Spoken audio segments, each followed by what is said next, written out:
welcome. We're here. The Spa Sisters are live at Professional Beauty and at the Spa and Wellness Convention. There's so much going on and we're really excited. We've had some great chats, and tomorrow, don't forget, we're going to be on stage talking about our favourite topic, which is all about therapist welfare. So we'll be bringing some juicy content soon. We're kicking off today as well with season 3. So we want you to like, follow us, interact with us. We want to hear from you. Professional Beauty with two amazing therapists called Kelly and Paula.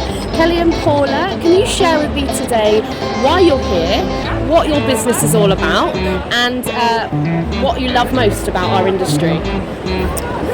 Well, we're here today to see what new treatments are out and what's happening with the beauty industry. I've done beauty for over 25 years. I work from home. It's always fitted in well with family and having children. And I just love making people feel better. Oh, amazing. And yourself? I've been doing beauty now for nearly 25 years. Amazing. I've got 3 children, so my reason for working from home is that it does fit in work balance better.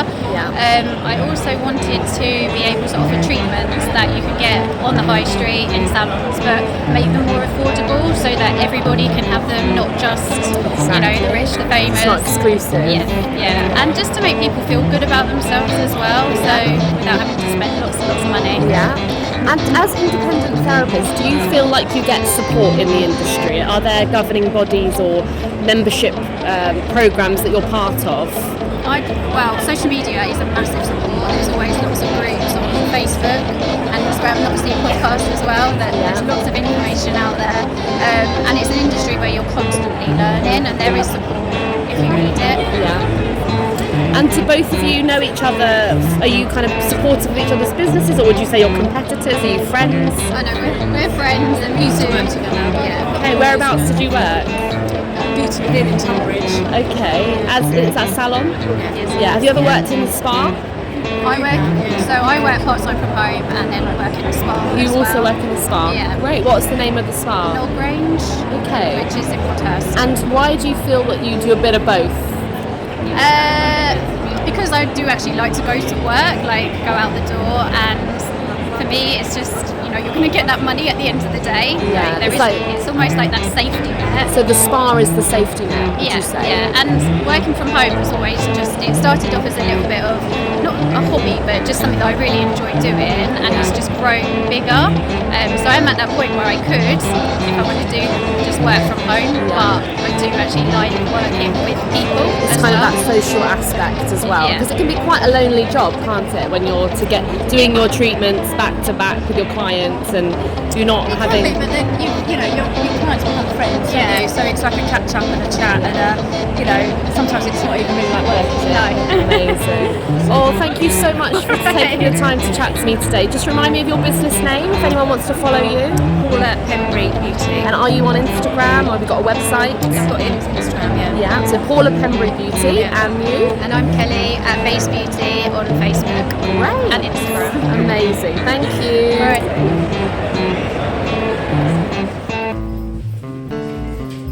With a male therapist called Jason. Thank you so much for your time, Jason. You've really raised an important topic today that we'd love to hear your thoughts on, and it's about male therapists in our industry. So first of all, tell me where you work. Do you have your own business? Do you work for someone else? So I founded my own business, the BABTAC and Beyond, in 2008. With hindsight, at the height of the world's greatest recession since the 1930s, it probably wasn't the best time to launch a business. But I found that men are very loyal customers, and once they find a service provider that they like and they get on with, they'll just keep coming back and back and back. Amazing. Really, And really you've made this work, you've grown it. Yeah. Where is it based? I live in Plymouth, in the southwest, and sunny Plymouth as well. Lovely. And tell me, male treatments and services in our industry is not the dominant thing, is it? It's really seen as a female-dominated industry. What are your thoughts on that? As providers, yes, it's definitely a female-dominated industry. The beauty industry, which I hate being called a beauty therapist, but there's no other. I can't be a male groomer because that word's been taken over by other areas of our society. Yeah. So I am a male beauty therapist, or in at a party I might introduce myself as a hall barber. So I specialise in hair removal using wax and clippers for guys. And guys are hairy. Yeah, of course. Hairy beasts. And so what is it about the male clientele? Is it a bit of a taboo thing, having treatments as a man, or do you find it's quite open? I think in conversations with most of my customers, when we go into beauty salons, we stare at our shoes and we don't really know what to do with ourselves, and we're intimidated by the environment. We're intimidated by the gold mirrors and the flock wallpaper and the candles burning and the incense, which is all of the marketing stuff that is pushed at lady customers, in my humble opinion. Yes. And there's nothing wrong with all that thing, but just as men, we prefer to go to a more clinical environment. I have no colour in my clinic, it's just white. Yeah. It's very neutral, very professional. There aren't any images around. It's all very, very clinical. So they feel comfortable in that environment? Yes, I sincerely believe so. And I can demonstrate through my revenue and my customer book that that's what they like to keep coming back for. So what's the biggest challenge you think our industry faces for male therapists and making it appealing to male guests? Men tell me that they much prefer to see a male therapist for their intimate waxing because they don't feel judged, they don't feel they're inadequate, they can just be blokey with another bloke. Right. The big challenge I see is that it's recruiting men into the industry to be therapists, because I don't think it's seen as a very manly thing to do. It's not steelworking or building things or engineering things. It's a very soft service, but there is a huge demand for it. Yeah, I mean, I suppose, like you said earlier, what were you saying, half of we're Absolutely. not tapping into it. If half of the population is male and half is female, and we have this whole industry which is just targeting to the female side of the market, and men aren't. We're not. There are beginning to be male specialist therapists, definitely. But this room here is all marketed at women therapists. So you're leading the way. Yeah. And what else could we be doing? What do you have a platform? Do you have an Instagram, a business page, a website? I think the success of my business is demonstrated by the fact that I don't advertise.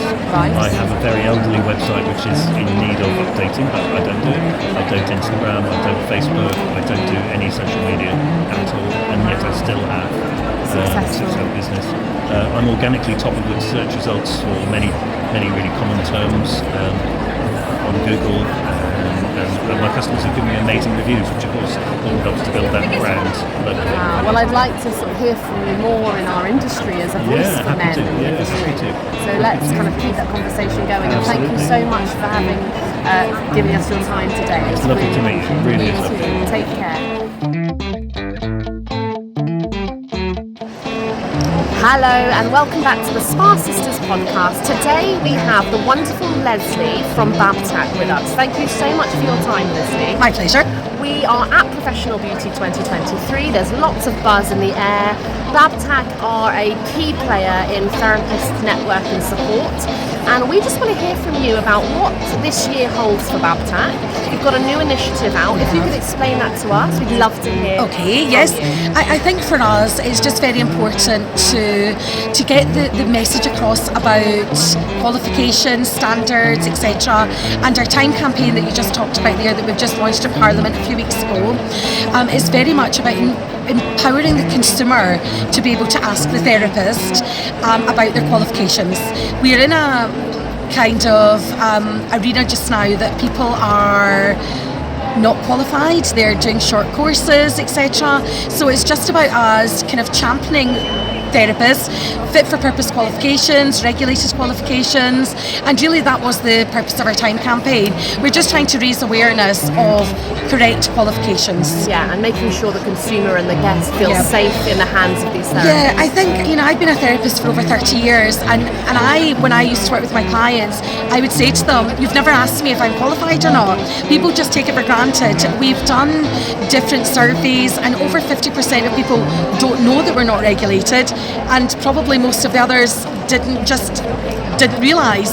Wow. So it's very important to get across that the client should be able to ask the therapist and be confident in doing so.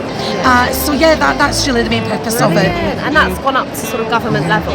It has. We work with government a lot, with ministers, MPs, etc.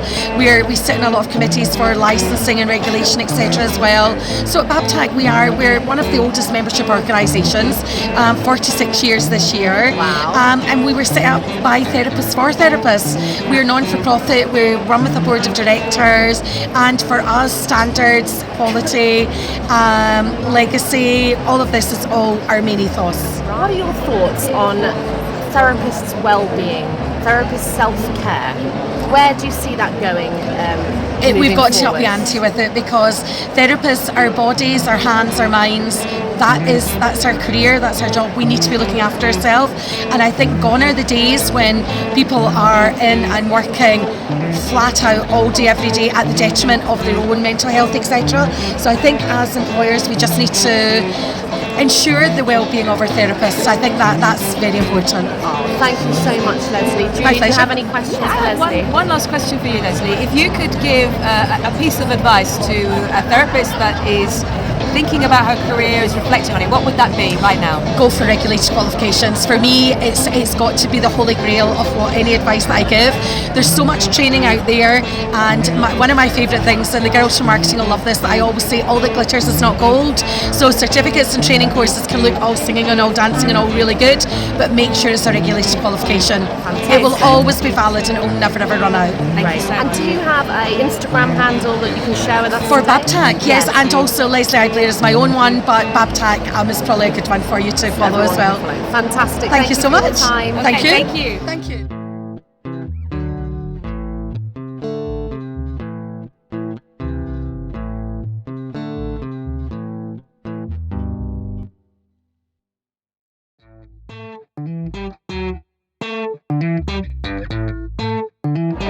Sisters, and we are on a mission to engage, disrupt and transform the therapist experience.